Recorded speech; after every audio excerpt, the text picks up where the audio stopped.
Hello, ladies and gentlemen, and welcome to the Discriminating Gamer.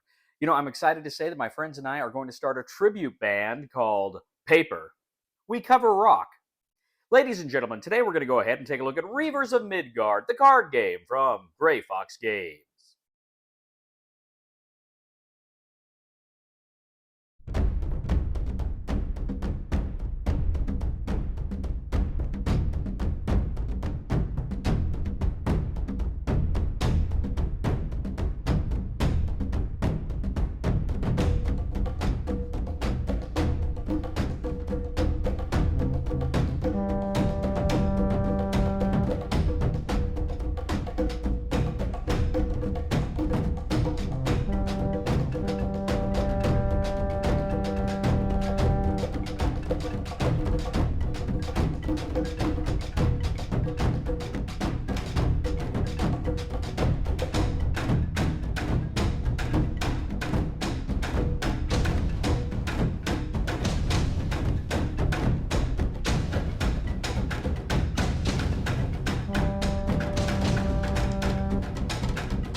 We'll get back to the review in just a moment. I want to take a minute to ask you to check out my other channel, that is Cody Carlson, PhD, where we talk about history, books on history, military history. I even post some of my lectures for my classes on there. Please check that out. Please subscribe to that channel. And now, back to the review.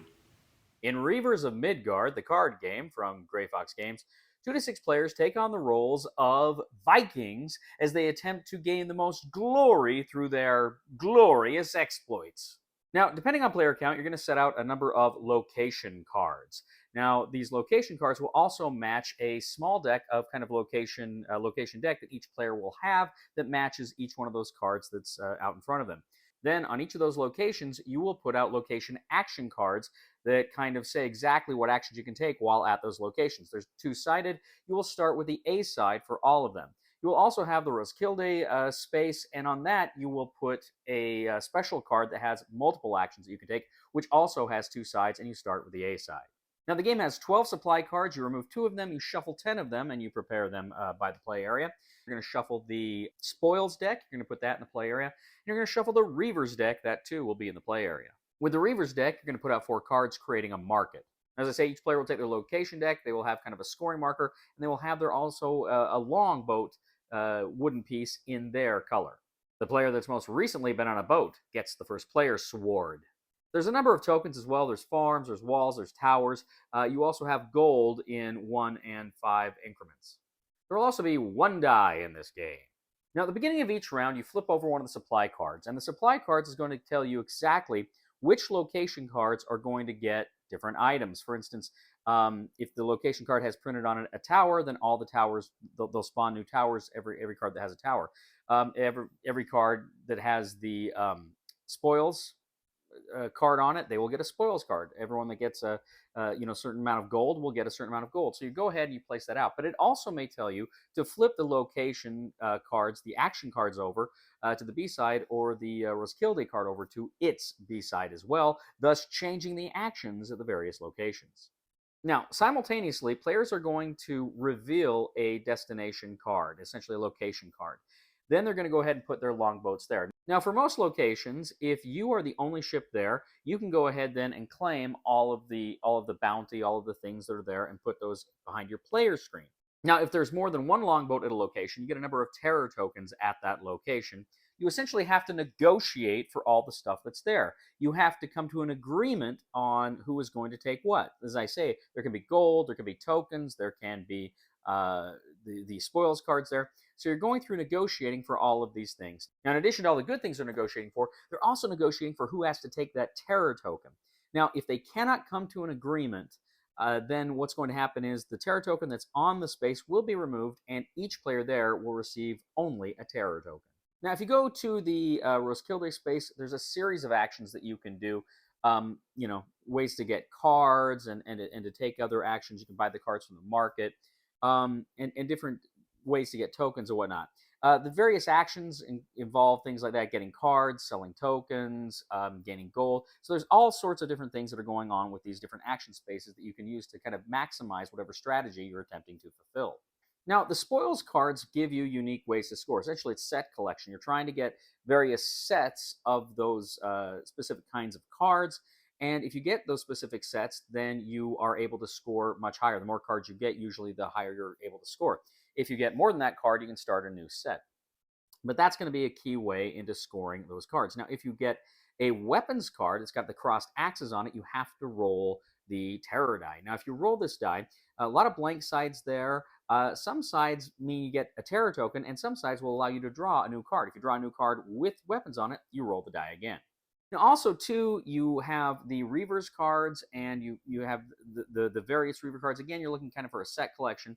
And then what you can do is there's also the other kinds of cards that you use as a multiplier. So you can buy those cards to multiply certain sets of cards that you already have. Now, players go around and around. They're preparing the locations. They are showing their location cards simultaneously and going to those locations. They are negotiating over the spoils in those locations and taking the actions. They're getting cards, they're getting the raid tokens, and a lot of other goodies. Now, this goes on for 10 rounds. At the end of 10 rounds, you go to final scoring. Now, during final scoring, you're going to put the score tracker on the board. All of your ships start at 0. Then what's going to happen is you go through and score everything. The raid tokens, again, the farms, the towers, the walls, they're going to be worth a certain amount of points at the end of the game. And for every set, they're going to be worth, I believe, 4 more points. You're going to look at those spoils cards. Again, that's set collection, and however much you score off of the various spoils cards, you'll add to your score. You're going to go ahead and look at your Reavers cards. Again, whatever set you've got, you put it by the modifier. I'm going to slaughter Yag's Drill, I think it's called. You're going to go ahead and multiply those cards, and whatever that outcome is contributes to your score. Now, for every terror token you have, you're going to lose a number of points. But it's not just 1, 2, 3, 4. It increases to larger numbers. So the more you have, you're going to lose a lot more points. Finally, for every 2 coins that you have, you will get 1 point. Players add up their score, and whoever has the highest glory score wins. Reavers of Midgard, the card game. Ladies and gentlemen, so first of all, it's a Viking game. Who doesn't love Viking games? I remember the original Champions of Midgard worker placement game. It was a fun game. I played that back in the day. Really enjoyed it.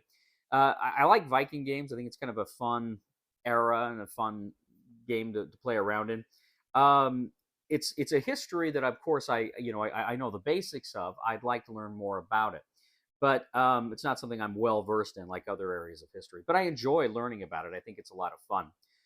So the theme right off the bat is something that I enjoy. It's something that I like.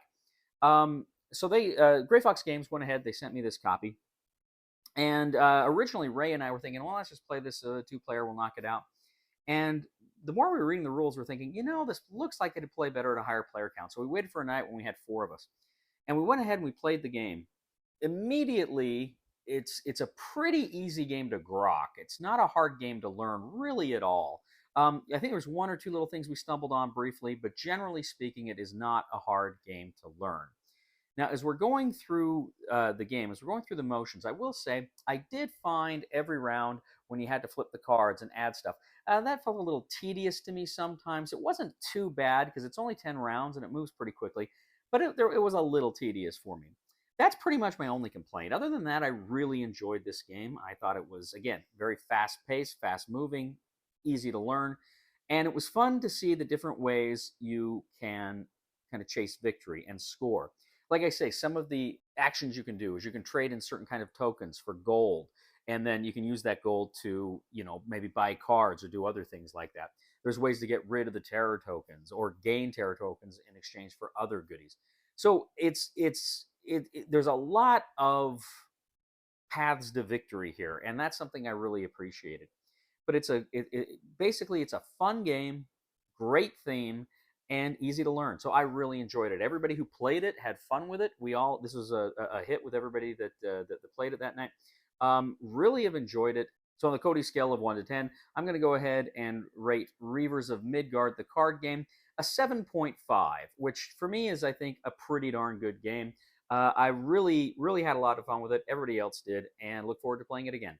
Thank you once again, ladies and gentlemen, for joining us today on The Discriminating Gamer. As always, I ask you to please leave a comment for us on YouTube, on Board Game Geek, on our Facebook page, or on thediscriminatinggamer.com. I'd ask you to please like us on Facebook, subscribe to us on YouTube, and follow us on Twitter. I'd ask you to give us a like on all of these platforms as well. We really appreciate it. Ladies and gentlemen, if you do like history, if you like books on history, those sorts of things, I'd humbly ask you to check out my other channel, that is Cody Carlson, PhD, where we talk about those things. Please subscribe. It would mean a lot to me. And I'd also ask you, ladies and gentlemen, if you really do appreciate the content we bring you here on the channel, I would humbly ask you to click on the Super Thanks button and leave a tip. You know, I used to merely procrastinate. Then I went pro. Please somebody help me.